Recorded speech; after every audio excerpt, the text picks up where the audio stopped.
Welcome everyone to our final ESF Plenary Friday lecture. I hope that you have enjoyed these as much as we have. I think we were really exceptionally fortunate this year to have such a great lineup, and we are ending in style. We're very honored today to be hosting Srinija Srinivasan, who is a trustee of Stanford University. She earned her bachelor's degree in symbolic systems here in 1993, and she became the 5th employee in a little startup 2 years later called Yahoo! Back in the day when people were still naming startups after elements of English literature. As you will hear, she has a pretty funny story about how that happened, and it involved the humanities, so stay tuned. She worked at Yahoo for 15 years. She stepped down as vice president and editor-in-chief, and has since gone on to co-found a music startup called Lou, that's love with an extra O, which seeks new models for the production, presentation, and equitable distribution of musical content and payments. One of the reasons that we asked Srinija to address you today is because she is a thoughtful and a fierce defender of liberal education, and of a liberal education that involves a serious and prolonged exposure to the arts and the humanities. She's already greatly contributed to enhancing the arts at Stanford. She served on the Bing Concert Hall Task Force, and now sits on the Stanford Live Advisory Council. And we beleaguered humanists always get a real kick out of hearing big shot Silicon Valley executives come and tell our students that actually you should also not just be going over to the engineering quad, but whatever you want to do, taking classes in the old quad as well. So thank you so much. Please join me in welcoming her. Good morning, good morning, good morning. Thank you very, very much for being here. I do not take it lightly because I am not a morning person. I've never been a morning person. So when I was sitting in your chair, and I would get up dutifully and attend every lecture, despite the fact that I wasn't a morning person, because in those days we didn't have the luxury of the opportunity to also watch it in other modes at later times. But also I think I would have done it anyway, despite my non-morning tendencies, because for me, it's ironic that I was a tech internet executive, because I'm really an analog girl. And this energy and being here face to face and what I can get, the throughput from somebody who was going to get up themselves and try to impart to me something that they think they've learned along the way, that was priceless. So you're taking a leap of faith by getting up, by showing up. I really don't take it lightly, thanks. And I love this invitation. I want to thank Margot Gerritsen and Dan Edelstein and those who took the leap of faith in me to invite me for this opportunity, because it's been really expansive and fun to try to distill what would I want to say. So let's see what we do with this, okay? I was class of 93, symbolic systems, and I think we didn't have this opportunity. I didn't have something called education as self-fashioning. What a bizarre title. And what an interesting invitation just to start saying, what does that mean? And you've had a phenomenal quarter so far. My talk is titled Becoming Yourself. Practice makes purpose, as opposed to practice makes perfect. And let's just dive right in. And I'll just start briefly with a couple of selective, but really incomplete facts about myself, just because they're important, they're formative, they're foundational in some way.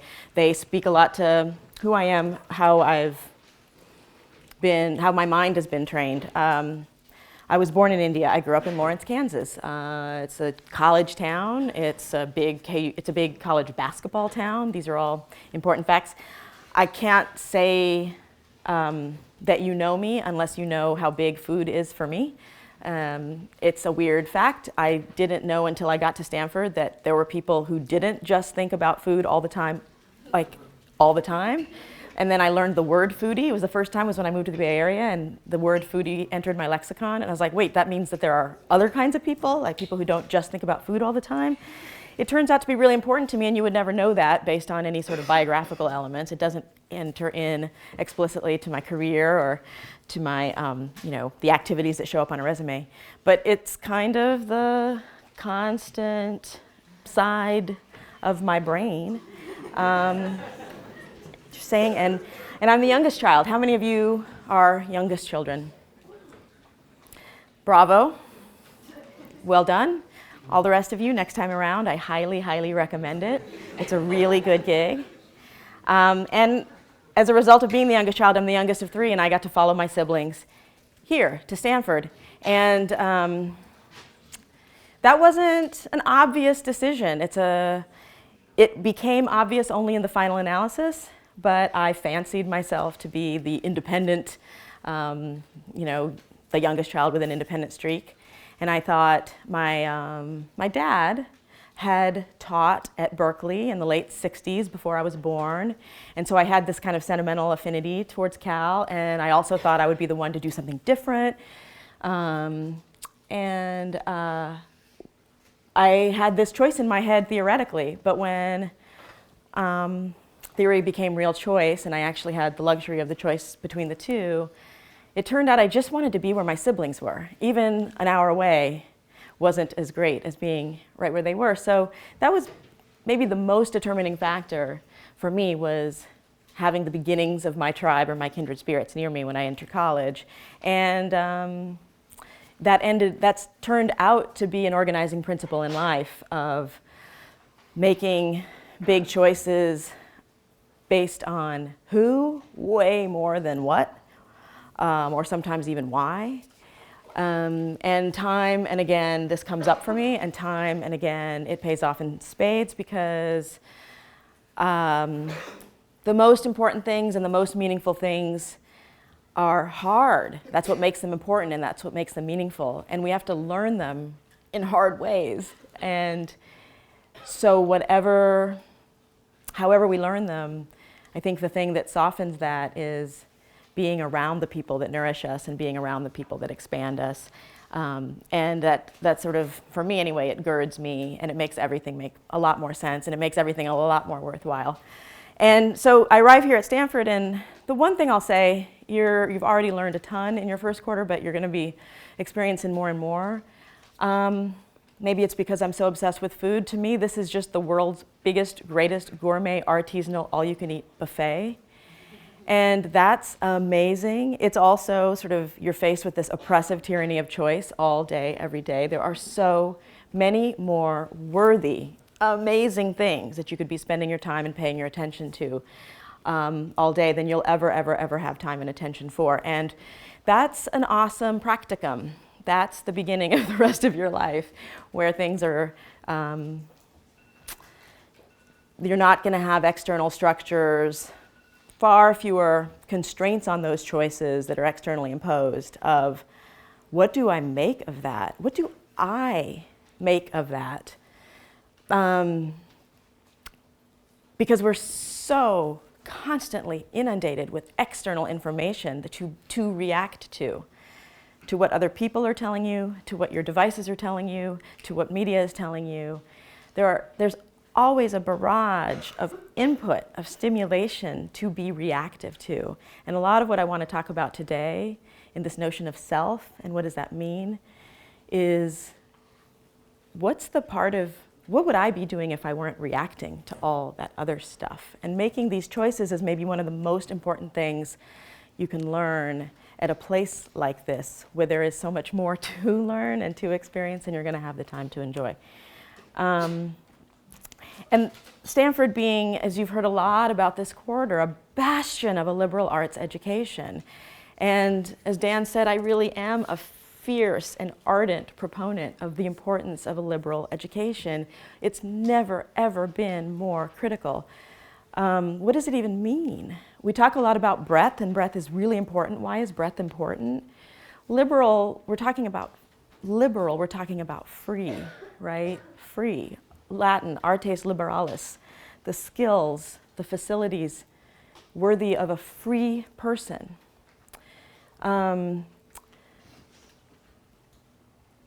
I grew up in Lawrence, Kansas. I knew one environment. And it took not like a day or a quarter or just one trip to India to see family or something. It took years of being outside that environment to be able to look back on that environment and see the water I was swimming in, to even know there was water at all, to understand the environment that is invisible and omnipresent and pervasive, that's affecting my thoughts and my choices and my beliefs. So, free, what is free? You know, freedom isn't free. That's a truism. It takes work, it demands work. John Gardner, illustrious, beloved Stanford alum, member of this community. He served many presidents. He was an amazing thinker and writer and public servant, and he summed it up in 9 words. He said, liberty and duty, freedom and responsibility, that's the deal. Free, what is free? How do you get free? It's not a passive, you get whatever you want without action, without agency, without interacting. So a liberal education is what is making it possible for people to be equipped to be citizens in a free society. That means that you are capable, that you develop the tools, the arts, right, to see the water you're swimming in, to be critical, to get outside yourself, get to the meta level of inquiry, of deconstruction, so that you have a chance at thinking and acting free of dogma, free of prejudice, free of doctrine. In his Reflections on the Human Condition, 20th century moral and social philosopher Eric Hoffer said it really, really well. In a time of drastic change, it is the learners who inherit the future. The learned usually find themselves equipped to live in a world that no longer exists. I want to say more than a decade ago, I remember distinctly hearing from a man named Bob Johansen. He's a distinguished fellow at a place called the Institute for the Future. It's a nonprofit think tank right here in Palo Alto.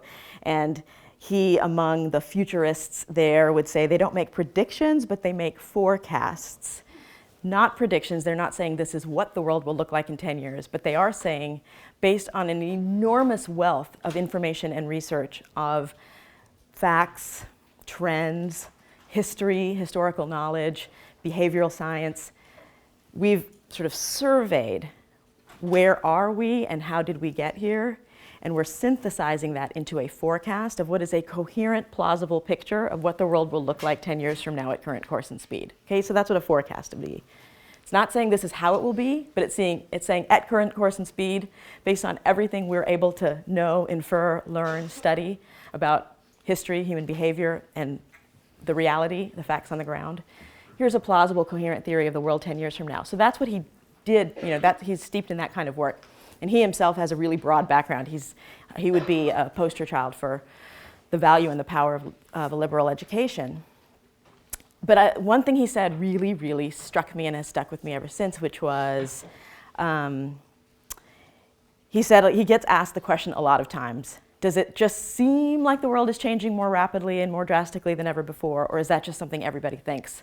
You know, every parent thinks kids are crazy, and kids these days, and that's just something that happens as we get older and we get more sensitized to the rapidity and pace of change. And he said, actually, no, empirically, factually speaking, the world is changing more rapidly and more drastically than ever before. That's just true. And the one thing that he knows from his very, very broad experiences, from divinity school to varsity basketball at University of Illinois and all kinds of other things, is that in the face of rapid change, one thing that we can always count on is a correlated rise in fundamentalism of all stripes. Makes a lot of sense. Fundamentalism in its broadest sense, right? The notion of having a rigid world order and holding on for dear life to that world order and needing the world to comport with that notion of how we think the world is. So it just brings this quote, I think, into sharp relief, that the thing to do here is to learn how to learn, because honestly, all the information in the world that you can possibly pack into your heads for the next 4 years still won't equip you for the world the minute that you graduate. But learning how to learn and having the confidence in your ability to learn and having the comfort with the discomfort of not knowing exactly what you're doing and how it's going to go, that's going to make you invaluable. It's going to give you the peace and the exhilaration of loving your own life, but it's also going to make you invaluable to every community, job, company, organization you find yourself a part of. So back to this notion of how to make choices, I'll just talk a little bit about my own choices. This looks like an ordered graph or something. It's not. It's a really circuitous, happenstance, serendipitous path, and this is a really selective, arbitrary kind of subset of it. There's many different things that I could have put on here that would have been necessary to lead to the next step in life. But these are some big ones, and I just want to underscore a point about how little planning gets us. Came to Stanford, didn't know what I wanted to major in, had no preconceived notion of what I wanted to be when I grow up. I still don't have any idea what I want to be when I grow up. I've always been a person interested in breadth. I'm just curious. I just like learning. I like learning about a lot of different things. Maybe I don't have the attention span to stay with one thing all the way deeply, although as I get older, I find that has huge reward. But to me, the learning and the energy comes from finding intersections and finding common points and finding connections across things. So I didn't know what I was going to major in, and I was going to have to make something up. And my dad asked me back in my childhood home in Kansas, Srinija, what are you going to major in? And I said, I don't know. I watched my mom at a time when computer science was relatively new and not fashionable, and she was in middle age. She went and did this amazing 180 where she had gotten her second master's degree in in art history, and had taught art history for quite some time. But then just started dabbling in computer science courses in the days of like COBOL and Fortran and languages you haven't heard of. And I watched her do this, and it was really kind of cool and made me curious about that. But I didn't think that I could just do CS. I thought that I would learn a lot of computer languages, and then I would graduate, and they would all be obsolete, and now what? I always loved languages of all kinds. I just love words. I love words. And so linguistics held a lot of just intrinsic appeal to me. And I was just honestly making this up, and I said to my dad, I don't know, maybe I'll make my own major and combine computer science and linguistics, because I'm curious what makes a computer language in the first place, and how would one make the next one? And my sister, being the youngest child, overheard this conversation and said, Srinija, you should really think about symbolic systems. And it was really a new major. There were only a few years of graduate so far. I'd never heard of it. And then she said the important thing, which is you should think about symbolic systems because you'd really like the people in symbolic systems. So yes, the topical areas really spoke to me. I was a kid that was like waiting for the Games magazine to arrive. I don't even know if you've ever heard of Games magazine. In the 1900s, we had this thing called Games magazine. In the 1900s, we had these things called magazines. And the thing would come in, and I would go straight to the logic puzzles. And so that there would be a major here at Stanford that was filled and centered around logic and philosophical logic. But that I would also get cognitive psychology, and I would get linguistics, and I would get computer science and all these other things, and that I wouldn't have to pick one thing. I think this is my tribe. I think this is where I'm going to go. Now, Stanford also has the breadth requirements. I had to have a year of foreign language, and rather than polishing off my 2 years of high school Latin with a third quarter here, I thought, why don't I try a living language? And coming from my Indian background, Tamil, my parents' native tongue, wasn't on offer. But let me try something that isn't based in the Romance languages, since I had had Latin. Let me try something different. And I kind of flipped a coin between Japanese and Chinese. And at that time, 1989, 1990, Japan's fifth generation computing project looming large here on the Pacific Rim, The world was very, very different. Japan's relevance in the kind of the sort of industrial ecosystem of the world held a very different position than China's compared to today. And I said, I'll just try Japanese. After you take the obligatory required year and check the box on Japanese, you know how to say like 2 things. And you've really invested a lot. And the teachers were phenomenal. It had absolutely nothing to do with my major. It wasn't even like, it didn't even feel like firing the same neurons as my symbolic systems work. It was this other part of my brain. But I just loved it. I had no instrumental reason to keep doing it. I didn't believe I would ever live in Japan. I didn't believe I would ever work in Japan. But it fueled my curiosity, and I was, had the luxury of coming from an academic family that believed that coming to this bastion of a liberal education, the deal is try lots of stuff, and that's it, just try lots of stuff. So I kept taking Japanese, and at some point had to say, well, what am I going to do with this thing? I'd like to be able to use it. And wonderfully, Stanford has an overseas studies program in Kyoto. I applied, so junior year ended up being at SCTI, Stanford Center for Technology and Innovation in Kyoto. Again, this was just a diversion, it's a digression by any measure from what my major was, I couldn't give you a forward-looking reason except that it was really interesting. From the Symbolic Systems program, I was shocked, delighted to learn my senior year that there was actually a job in the world that was available to me as an undergrad, as a graduate from undergrad, but that was relevant to my symbolic systems career. I did not expect that. I thought that, like a good Indian girl, I will absolutely go to graduate school, and that's where I'll figure out what my career is going to be.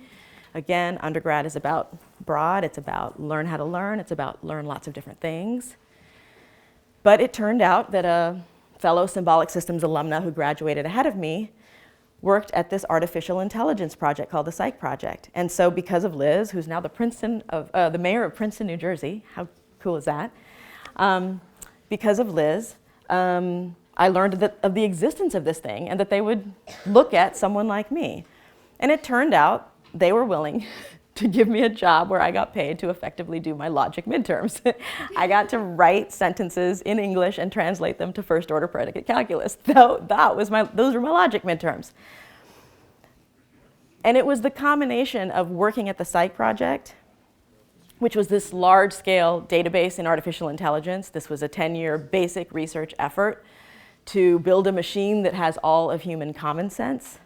That's what the Psych Project was.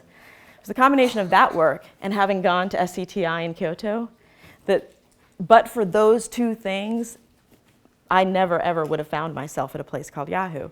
Because when I was at SCTI, there were 2 of 5 or 6 graduate students in Kyoto, most of us were undergrads, named Jerry Yang and David Philo, who had come on their own total diversion from what they were supposed to be doing, pursuing their PhDs in electrical engineering, because they followed their professor, who was going to be teaching a quarter at Stanford in Japan, and they came to sort of be his TAs. And so they were full participants in the program too, and we just got to be great friends.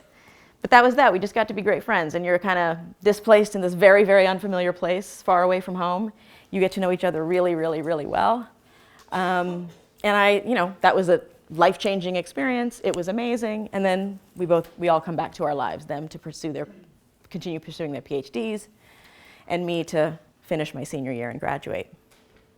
So fast forward, graduated in '93, fast forward to '95, and those 2 buddies of mine, Jerry and David, asked if I wanted to go to lunch. I thought it was just like any other day, and we'll go to lunch. But this particular lunch was a big lunch. It was this question of, look, we've started this thing. It's called Yahoo. It's this directory of websites. We've decided to not sell it for $1 million to AOL or to CompuServe, and instead to go it alone and see what we can make of it. We're going to make our own company. We're securing venture capital funding. We have an idea for an initial development team of 5 people. Will you join us? And they had a notion, based on my work at the Artificial Intelligence Project, that I might have something relevant to bring to this. That was a big artificial intelligence database of human common sense, and they're building this fledgling but totally huge and heterogeneous database of websites. Just information about anything and everything you can imagine. And how would one set about to architect such a database? How would one set about to figure out what it's going to be when it grows up? And how you could take that and make it useful. What's its highest best use, right? Those dots never could have been connected without making choices that had no obvious instrumental aim. And then the next stage in life, alongside my work at Yahoo, having nothing to do with that career, but just having a yen to be immersed in music, which had been a big part of my life growing up, but I somehow managed to quit it all cold turkey at Stanford because at this all-you-can-eat buffet, I had to say no to a few things. I got really curious about a lot of questions about the arts and a lot of questions about music, and specifically where they intersect with education and what's going on with the affluence of Palo Alto education, where we don't have the same unbelievable opportunities for engagement in the arts that I had in my public schools in Kansas. And what is it about our value system, and what is it about our choices, and what are we doing? And that curiosity led me to join the board of a nonprofit called SF Jazz.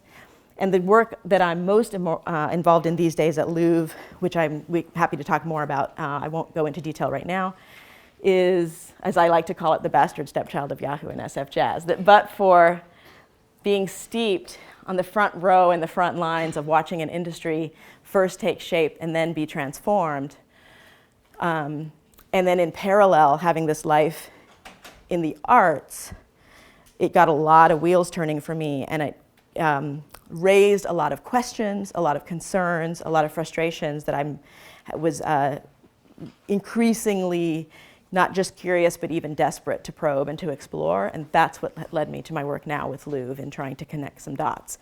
So it's just all to say that it's very easy to think that every next choice is so consequential and you're supposed to map the chess moves as far out as you can. And you've got to let yourself off the hook because you can't do it. You can't do it. And there aren't wrong choices. If you're in the driver's seat of your life, there are choices that you might regret, but those aren't wrong. You learn just as much from the things that you know were in alignment with who you really are as you do from the things that you learn are out of alignment with who you really are. All of it goes towards the same end of just getting deeper and deeper into who am I and what can I do in this world. And Kierkegaard said it better than anybody, life can only be understood backwards, but it must be lived forwards. How are we doing? Still with me? Okay, awesome. So I want to let me say a couple more things about this notion of living life forwards, and so how do we do that? One of the things that I learned again and again and again, I learned it in symbolic systems because what symbolic systems really was about for me was the intersection of human intelligence and language. Language being one of the most prevalent, prominent, influential systems of symbols that we humans create and that we humans use to live. The intersection of human intelligence and language. Meaning what? Meaning, how does my language, the words I have to describe things, to call things, to name things, to separate things, how does my language delimit? How does it define my intelligence? What I can know, how I know it? And you know, the kinds of stuff like if you don't have a word for a thing, can you really know it? When you have a word for a thing, do you have a different quality of knowing it, of understanding it? Do different languages give rise to different kinds of knowing, of different kinds of understanding, of different kinds of intelligence? And then translating all of that to machines to say what sort of machine language might give rise to some sort of machine artificial intelligence. And what does that mean, right? That's kind of the foundations of, for me, what symbolic systems was all about. But it starts with this insight that we have to create these systems of symbols to communicate because we can't always just be dealing with the real thing. I have to talk about chairs so that I can talk to you about chairs. But chair is just a 5-letter symbol for the thing that is a chair, right? Taking that to the Psych projects is artificial intelligence database of human common sense. So we sat around and we literally just spoon-fed this machine for person-centuries of effort of this, right? Person-centuries, many people over a decade. Spoon-feeding this machine with just information about the world, common sense stuff that every kindergartner knows. What's a chair? Well, a chair is a piece of furniture. What's furniture? Well, furniture is this. You start to see how the human brain processes information. We name things. It's what we do. An infant is brought into the world. It doesn't even know that it's an infant. It doesn't know that it's different than the mother that's looking back at it. It has to learn, I'm me, you're you, this is my nose, that's your nose. We have to learn these things, and as we learn more, we get more sophisticated and complicated in our naming of things.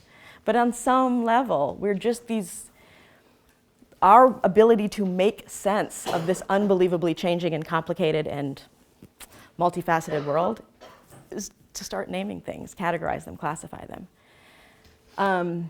And Yahoo was just that on steroids, because I just spent my team and I spent person-centuries of effort classifying websites, just looking at site after site after site after site and saying, what do I call it?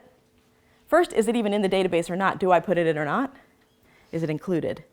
If it is, what do I call it? If I'm going to call it something, where do I put it? How do I describe it? These sound like very simple kindergarten kinds of questions.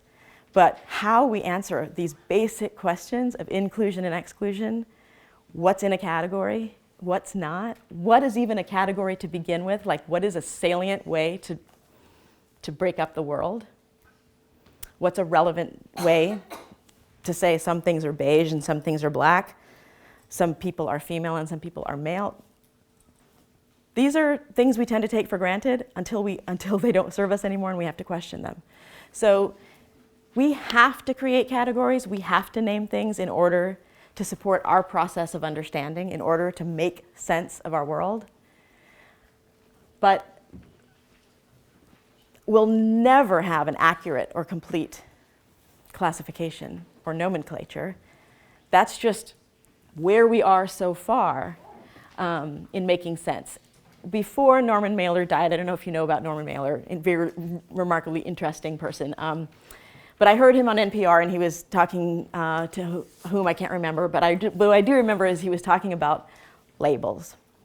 And he said this awesome thing, that labels are just these things that we stick on and we peel off. And I think that's a profound and really useful insight into how we develop our understanding about ourselves in the world and how we grow that understanding and expand that understanding about ourselves in the world. We have to make labels, and we're born with some of them. I was born Indian, I was raised Kansan, I was born female. There are things that I've inherited, but they're never fixed. They're just a straw man. You start with something, it could be an arbitrary anything, that gives me a place of jumping off. But every one of those labels is something that I get to decide when it serves me and when it limits me. And when it serves me, I am so female. And when it limits me, I am not worried about that. Or, even better, I'm redefining female, right? Just by my fact of existence. So, they're necessary. It's how we make sense in the world, but they're not fixed. And that's the process of doing that is, for me, that's what it means to define a self, to fashion a self. And what is a self? Oh my God, that is a massive question. I don't even know where to begin. I won't even try. There are people who have spent their lives working on the metaphysical questions around self, around where does me end and you begin. Anyone who's ever made a new friend, anyone who's ever been obsessed with a new television show, anyone who's ever started dating a new person, you find that you maybe start quickly adopting mannerisms or habits or vocabulary or whatever of the other person. Where do I end and where do you begin? These things can be kind of fluid, and yet somehow we all and each have this undeniable, abiding sense that I am me and you are you and things are different. So what is a self? And why are you here, and why are you spending all these hours this quarter in this question of what it means to construct a self and how to fashion a self? And don't have to take my word for it. Many, many, many people, and these are just a random sampling of quotes from a lot of people that we have influenced humans and culture for centuries, if not millennia, have settled on this being really something central about the meaning of life. Know thyself.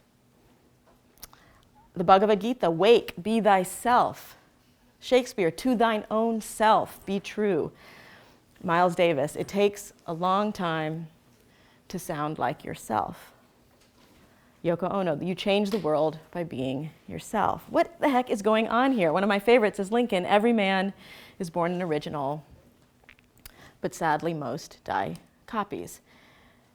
What is that? What is everyone talking about? Why is this so central? Why is it so important? And for me, this is the answer. It's because you're the only you we have.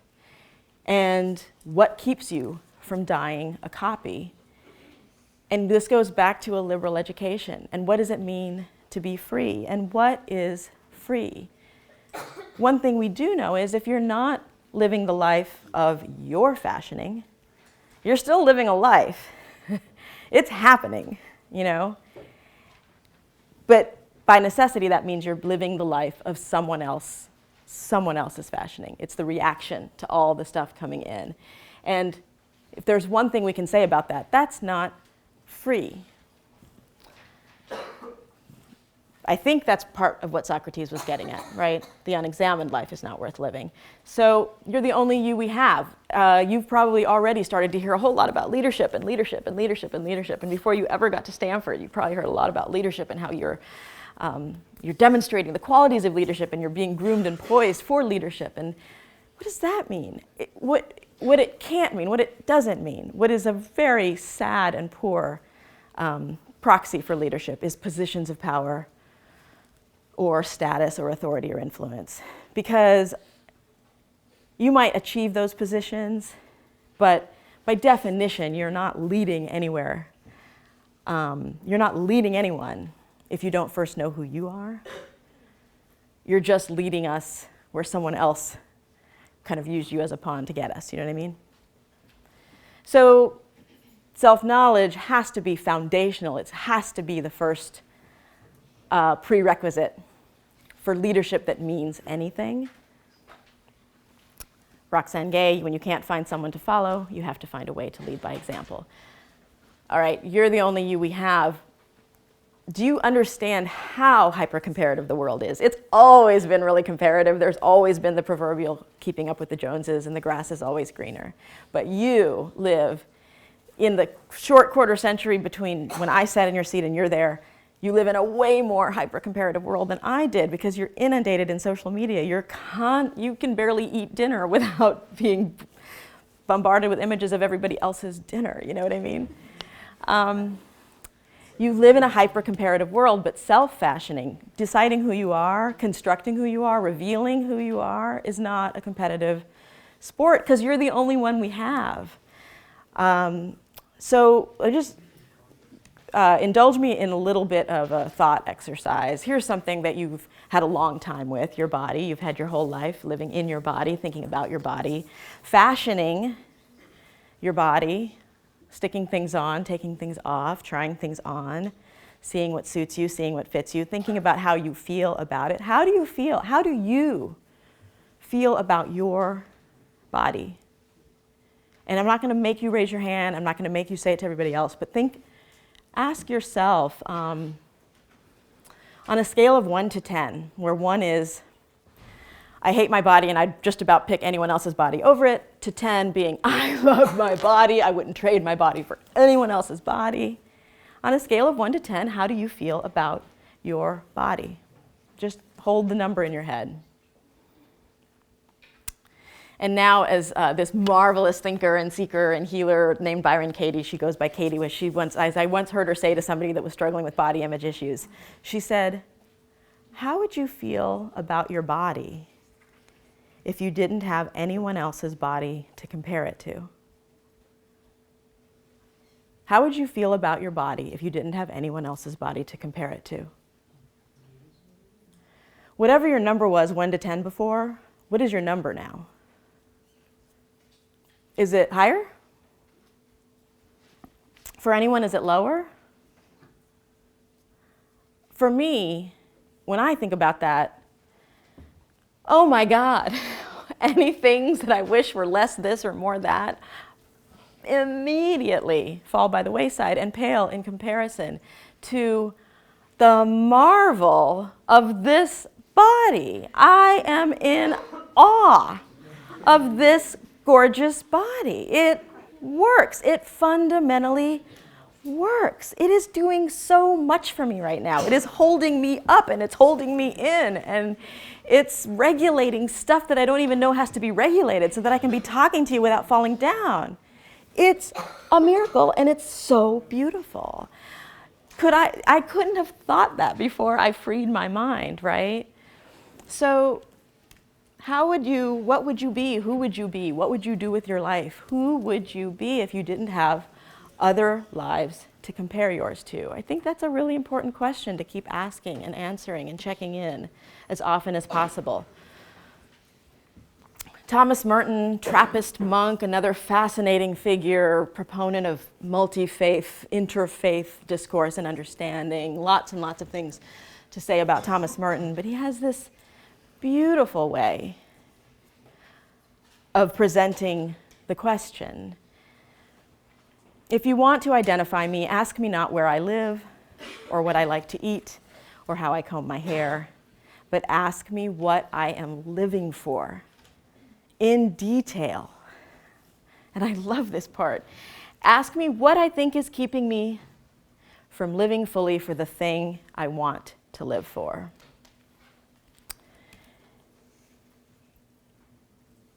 And so we come back to self, and we come back to what is free. And do you have an answer to those questions? And your answer might be one thing today, and it might be a different thing tomorrow. For some people, it might be shockingly constant. For some people, it might change shockingly constantly. But if you don't have an answer, who does? You're the only you we have. Whose answer are you following? Who's deciding what you're living for? And what is their agenda? What is their interest? So let's talk about you a little bit. We talked, what is leadership? Think about, just as a way to think about what does really matter to you. What are you living for? What are your highest, deepest values? Think about a leader you admire. This is not, don't do terrible brain damage here. It's still early in the morning, but just a leader you admire. What pops to your mind? Could be someone living, could be someone dead, and just keep it in your mind. A leader you admire. And now think, does everyone have one person, just a leader you admire? One person? Okay, now just think, what is one characteristic? Just one, it doesn't have to be the biggest one, but one. Just think of a characteristic, a feature that for you typifies that person, for you that person embodies, that for you that person demonstrates, that helps make them one of your most admired leaders. Do you have a characteristic in mind? Will someone just name the characteristic? Anything? Charisma. Great. Anything else?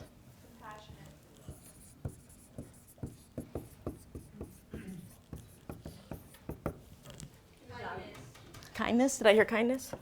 And I heard something else that I missed. What was that? Sorry? Aggressive.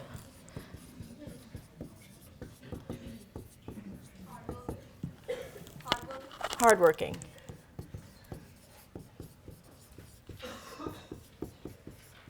Anything else that you just feel burning? It doesn't have to be comprehensive. We'll never get comprehensive, but feel free if.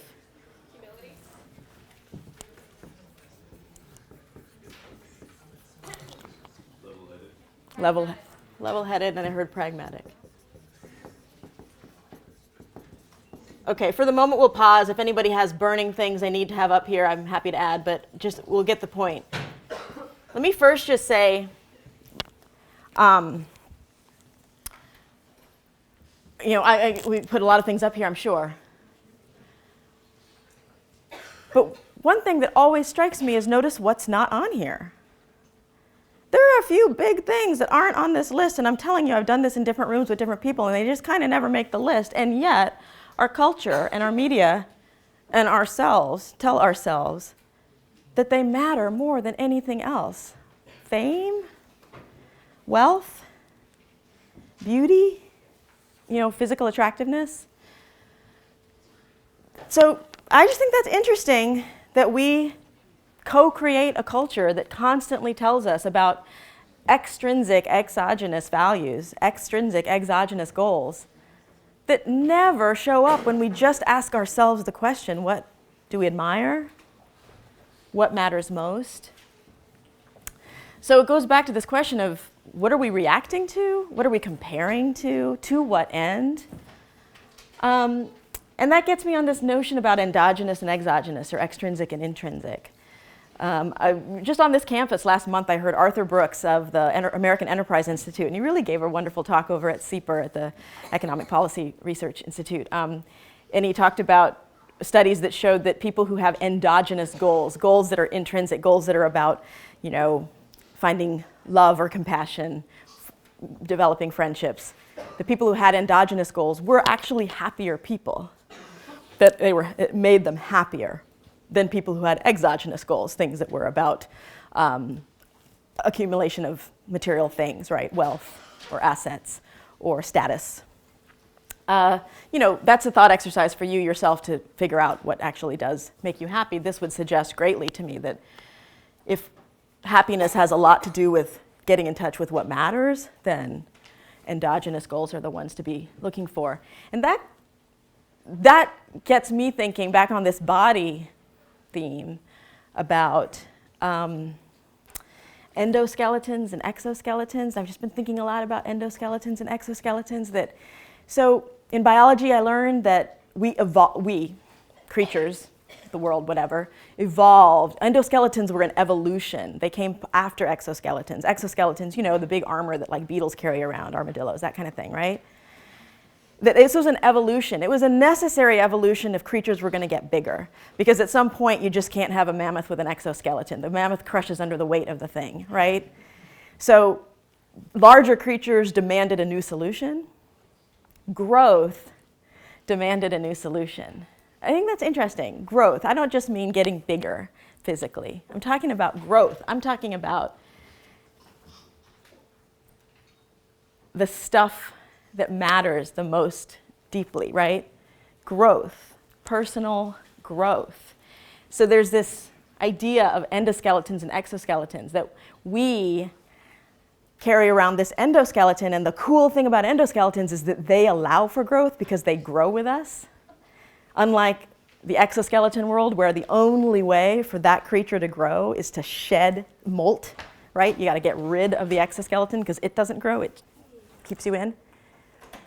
The only way for that thing to grow is to molt and start over and create a new one. That's a really crappy way, right, for evolution to continue. So we developed this wonderful innovation of endoskeletons, but here's the catch. We get to grow, and it comes at a price. We lose the armor. We have to be a lot more vulnerable. We're a lot more exposed. See all this soft stuff? It's on the outside. I think that's a really apt metaphor for growth and for achieving, progressing, growing towards the things that matter most to us. It also demands something. There's a big catch. It demands a degree of exposure, of risk, of vulnerability. That's really a tall order. And as a result and as a response to that, we humans, in our ingenuity, find all kinds of ways to build exoskeletons. We build metaphorical exoskeletons of all kinds. We create them. I think class is it's like a metaphorical exoskeleton, these social walls, right? These barriers that I'll stay with my own. We have chemical exoskeletons. We construct dependencies of all kinds. Psychological exoskeletons. But if you think about what you yourself deemed most admirable, most important,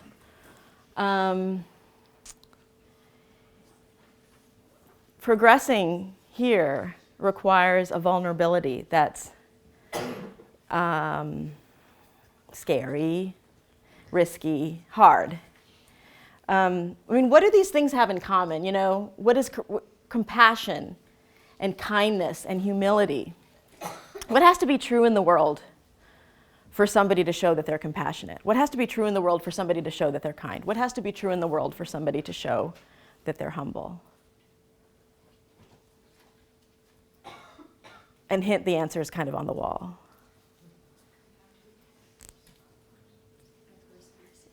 Yeah, right? Adversity. I mean, being compassionate when everybody loves each other is not really a thing. It's not a thing. Being kind when you have nothing challenging you, that's not a thing. That's not kindness. That's just Tuesday.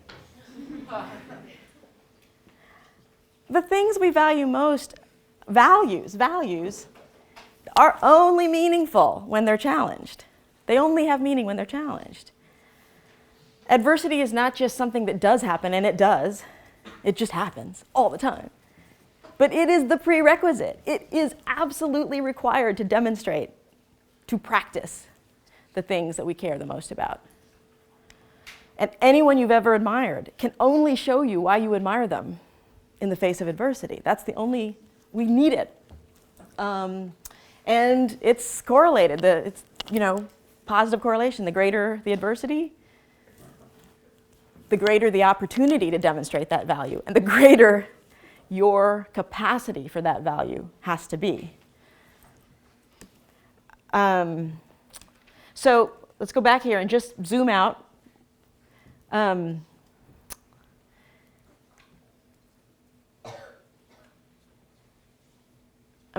just checking time. We're on the home stretch here. We've talked about the notion of self. What does it mean? Why does it matter? We've talked about a liberal education and what does that have to do with offering the tools, the arts, and the breadth that helps us be free thinkers. We talked about yourself. How do you think about what really, really matters to you? And that to demonstrate that, to understand that, to practice that requires adversity. How do we get better at dealing with adversity? How do we get better at being the people we really wish to be? And that's why I come back to practice makes purpose. Purpose. I just came along to this insight not long ago, like pretty recent in my life, that whether I was awake or not, whether I was awake or asleep at the wheel, what you see right here, for better or worse, is just the sum total of everything I've practiced in my life so far for the previous 45 years. That's it. And here's the kicker. Whoever I'm going to be tomorrow is what I'm practicing right now. Whatever I'm practicing right now is what I'm going to be better at tomorrow. Because if there's one thing about people, we are creatures of habit, and we also do get better at what we practice. So not only if I spend today doing what matters to me, will I get better at that? But the opposite is really true. It's not like if I don't do that I'm just in neutral. If I don't spend today practicing what matters to me, then I'm actually practicing not being better at the things I care about. There's no neutral. You're either going this way towards where you want to be, or you're going away from where you want to be. And the more you go away from where you want to be, the harder it is to get there, So it's not a passive endeavor. If we're passive, then we're really just falling back on dead habit. We are creatures of habit. And that's not free, right? That's not leading the life of my choosing. That's leading the life of the reaction of other people's choosing. So right now, at this very second, this is always relevant. Right now, I'm practicing holding your attention. I'm practicing being of use somehow. I'm practicing trying to communicate what I think I know.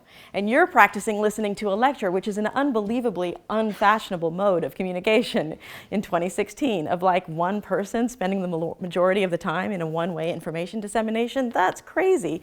But good for you for practicing, because I think that the ability to do this is one of the best ways to inoculate yourself from being sort of living on the surface and reacting to all the tweet-sized information telling us who we should be, what we should value, what good is, what success is.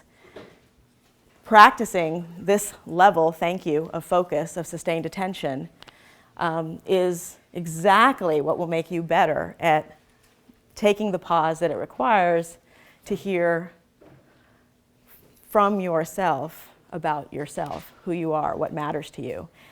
Doing that requires things that are ever more scarce in this interconnected, hyperstimulated world. It requires time. It requires pause. It requires solitude. It requires finding a way to get comfortable with solitude. And remember, it's an ongoing process. Let yourself off the hook. You don't ever have to or will have all the answers. Whatever you think, whoever you think you are right now, they're just labels. You stick them on and you peel them off. And the only other thing I'll say about that is it is a lot of work, but that's practice makes purpose. That's where all the meaning is just knowing, what am I in it for? And am I on a path towards becoming the person I wish to be? Or am I on a path away from being the person I wish to be? It's not convenient. It's not easy, but one of the things I quote a lot is that courage isn't the absence of fear, it's fearing something else worse. So a lot of times it's not about the thing that gets you to do the hard thing is not some unbelievable bravery, but it's actually being clear that the alternative is worse. And if the alternative is not being free, if the alternative is being a pawn in somebody else's life, if the alternative is following the herd against your own interests, then practicing some introspection, finding some space, finding some time for reflection gets to be pretty, it gets to be easier. On my most stressed out days, and I stress myself out probably every day, and I ask myself, why do I do this and why does this serve me? I don't know the answer. 40 more years from now, let's get back together. Maybe I'll have an answer to that. But on my own stressed out days, I am able to exhale when I just remember, like, oh my God, you guys zoom way out. The only thing we all really know, this is crazy. We are spinning on a planet in the middle of nowhere. That's the fact of this existence. I don't know how I got here. I don't know why I got here, and I don't know how long I'll be here. That's it. And the one thing I know is that you share that fate. You don't know why you got here. You don't even know where here is, and you don't know how long you'll be here. So at that point, it becomes pretty clear to me, and I want to say this to you more than anything, is you've just come to this new place from other places that were your familiar zones, that were the water that you each swam in, and you've now come together with each other. And the more you can keep in mind that everyone else is in this boat, the more the only things that make sense are find joy and take care of each other. Because if you guys learn how to do that for each other, then you're gonna be me in 25, 30 years, taking care of each other. And what would the world be like if our leaders, if our communities, if our Congress, right, were practiced at finding joy and taking care of each other? That sounds like a place I want to be. So who would you be if you had no other lives to compare yourselves to? This is my last point. Marvelous poet named David Whyte.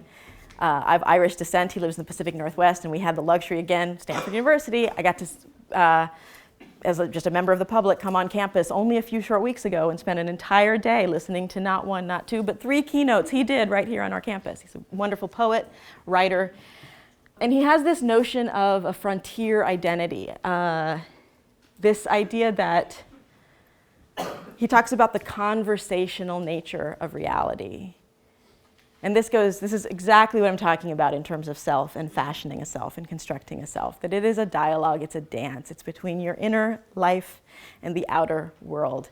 And it's an ongoing conversation. And that the trick and the exhilaration and the growth and the learning and the expansion comes from being able to inhabit the edge of your identity, the frontier of your identity. Exactly that place between who I think I am and who I think I'm not. Does that make sense? I love that notion. And you are now in like the best place to practice living at the edge of who you think you are against who you think you're not. Because this place by design is insanely colorful. and flavorful and diverse in all sorts of dimensions.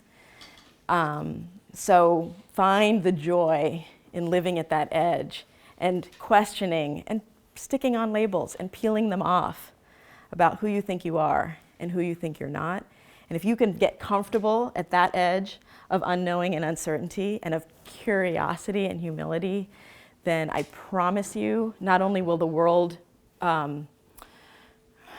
reward you in all kinds of ways, because that's an invaluable orientation and resilience and just skill, art to have, but most importantly, you'll have an endlessly, intoxicatingly interesting life. And that's what I wish for you. Thank you. I'm going to end there, and I'll take questions about anything.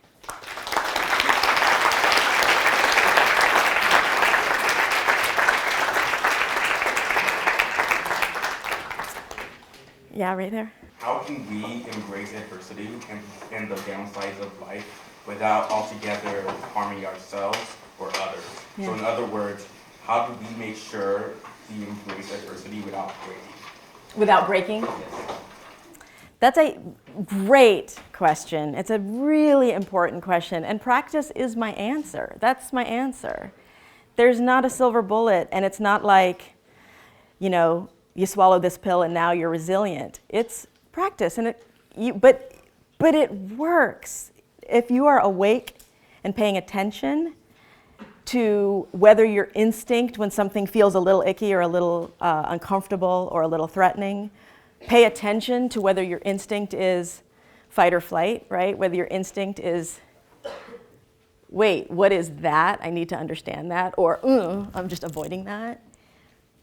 Then you have a chance at practicing this. And most of the time, those stakes are pretty low. I mean, most of the time, it's not literally a gun to your head. Those are some really outlying, extreme, unlikely examples. And at that point, I hope you flight, not fight, right? Constantly, life, you had a question, you stood up and asked it. There was some moment of, am I going to be the first person to ask a question? Is this an okay question? And you followed an instinct to pursue it instead of to shy away. Practice. I think, for me anyway, that's all I've come up with for myself. And what I like about practice, I love words. I love how practice is useful in so many different contexts. I can practice my golf swing. I can practice the piano. I can have a medical practice. I can have a legal practice. I can have a meditation practice. What is the deal with practice? It's like something about a code or a discipline, right, towards some ideal. I'm practicing my free throws, and the ideal free throw, we know we have a platonic ideal, right? Practice, I think that's all there is. What I love about that is, at any moment in time, you're not supposed to be good at it. Or else, why are you practicing? I'm just practicing. I am practicing being the person I wish to become. That's it. That's what I'm doing right now. But then life unfolds, and guess what? You get way better at being the person you wished you were. So, I don't know, that's the best I can do. Practice is my answer. Yeah. So why do you think that as a society we value external characteristics when individually internal characteristics would make us happier? And most importantly, how do you think we can change that, and is liberal education the answer? I want to ask these all back to you. Like, but what do you think?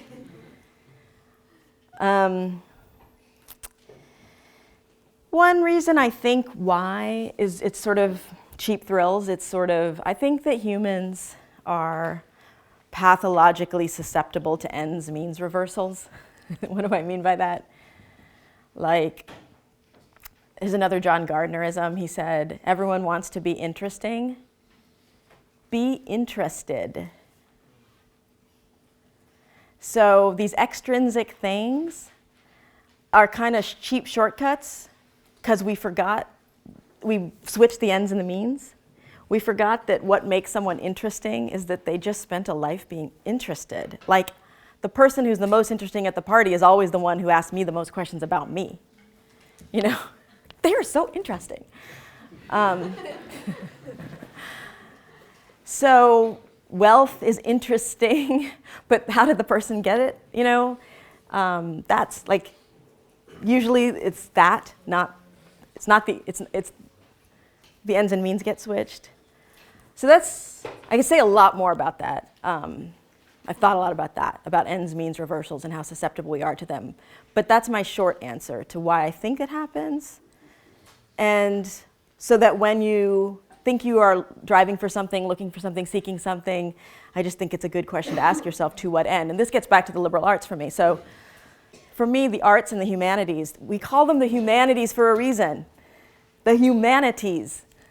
We don't have a better word for something that is just that which is inextricably and inexplicably human. It's just the stuff that speaks to the human condition. We don't know why. We don't know why we paint. We don't know why we draw. We don't know why we sing. We don't know why that makes our hearts sing. But we do, and we have since time immemorial, and we're going to keep doing it. And the humanities and the arts are where we explore and express our deepest, most inextricable, most inexplicable human condition, right?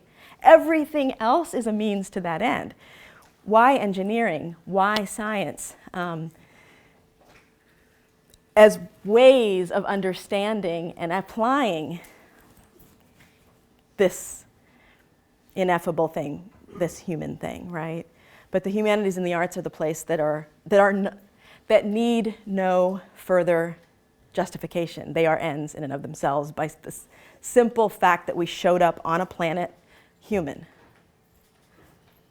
So yeah, to me, liberal education and the liberal arts and staying adjacent, staying close to the arts and the humanities are our check. It's our way. For me, I'm immersed in the arts. I'm artist adjacent. Everyone always asks me if I'm an artist because I spend so much time in the arts. And I always like to say I'm not an artist, but I'm artist adjacent. Because that's my touchstone. For me, art is the thing we call stuff that speaks to some kind of truth or reveals some kind of truth. Anything worthy of the word art, anything worthy of the name artist is a person or a thing that has a line on truth. And that's kind of how I keep my ends, means, reversals in check for myself, is I remember what actually deeply matters. And I hope that some and many of us spend our lives exploring that, because I want to live in a world where I have that. And I hope that the rest of us spend meaningful amounts of time thinking about it, because otherwise we're going to go and engineer a whole lot of innovations, and we're going to make more apps that get a potato peeler delivered to my door faster. To what end? To what end? And the arts and the humanities are the thing that needs no further justification. They're the ends in themselves. I see one over here, and then we'll go over here. You were talking about how little you planned earlier in your life, and so how much of your life can you actually leave up to serendipity? It's a question to ask yourself constantly, because I couldn't, after I said what I just said about yourself, I wouldn't deign to tell you how to answer that question for your choice making. But what I would offer, food for thought, is that whether you think you're doing it or not, you're succumbing to all kinds of serendipity anyway. The question is just whether you are awake to it and are you open to it. It's happening. You don't have much control about most things in the world. Most things that happen despite us. That's just true. Let's get over ourselves, And so the question becomes, am I stuck to my plan and my belief, my sort of fundamentalist notion of how the things were supposed to go and what was supposed to happen next? And am I going to just do everything in my power to construct the world in my view so that it seems that that's the case? Or am I seeing reality for what it is? Am I clear-eyed? Am I open-eyed? Am I open-hearted? Am I curious? And then engaging with it on its own terms to see what's possible. And I think, to me, that's what serendipity is, the result of that, I think I defy you to talk to, meet, and ask your peers, ask your professors, ask the people that you're going to meet here. Anyone that you deem to have had an interesting life so far, I just defy you to meet any one of them where serendipity hasn't played a massive role, where they would say, I couldn't have planned it, I couldn't have known it, the internet didn't exist in 1993. So how could I have known I was going to work at a place called Yahoo, right? Oh, and we are in yellow? I was going to ask, what do you think is the best way to balance your time between appreciating or exploring all of your different intellectual interests and devoting yourself to a certain goal in terms of like liberal education? So that presumes that the goal wasn't the liberal education. You know what I mean? So for me, just me, that was the goal. Actually, the goal was in 4 short years and in a world with greater and deeper sub-specialization, where domain expertise has become more and more narrow and deep. Again, get over myself. Sorry guys, you are unbelievable and you're all the awesome things that everyone said you are, but after your undergraduate degree, you're still gonna know this much about anything. It's just still true. So get over yourself and let yourself off the hook, because you're not going to be an expert in anything except learning more about how to learn, how to be a learner, how to orient yourself towards learning how to find comfort in discomfort so that you can live in the edge, right, of what you know or what you think you know. That is something that I believe a place like this can uniquely afford some expertise, because it's just really hard to come by in the real world out there. This sort of crazy, decentralized, diverse set of ideas and people doesn't just happen. We are more and more homogenously siloed in our, in our thought bubbles online or in our physical bubbles offline. So I say that to you as a freshman. Over time, you'll hopefully have kind of just clear answers coming to you about where is breadth serving you and where is depth serving you. Where is,